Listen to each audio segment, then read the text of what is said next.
So I think this bit's controversial. Some of the leaders actually shrunk the school. So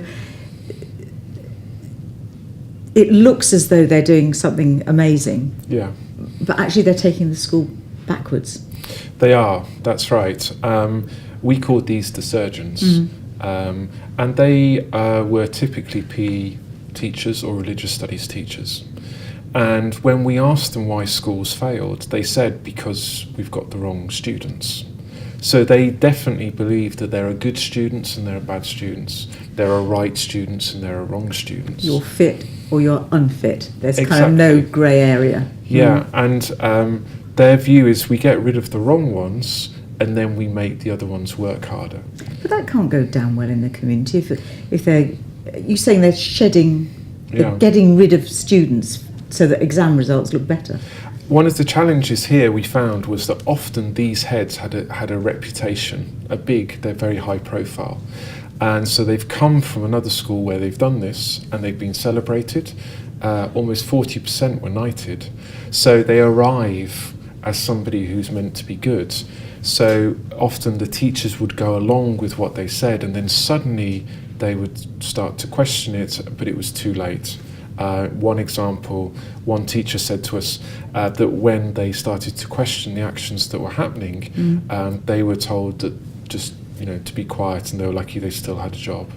Threatened almost. Almost, yes. So, so why do they arrive with such a shining reputation when actually they're leaving the school in a worse place after their tenure? Well, I think, we see this all the time, and there's been, interestingly, a few blogs that have appeared on the internet comparing our types of leaders with football managers and drawing that comparison. We do this all the time. We assume that the person in charge is responsible for this year's results, when really it was the person in charge 1, 2, maybe even 3 years ago. Yeah.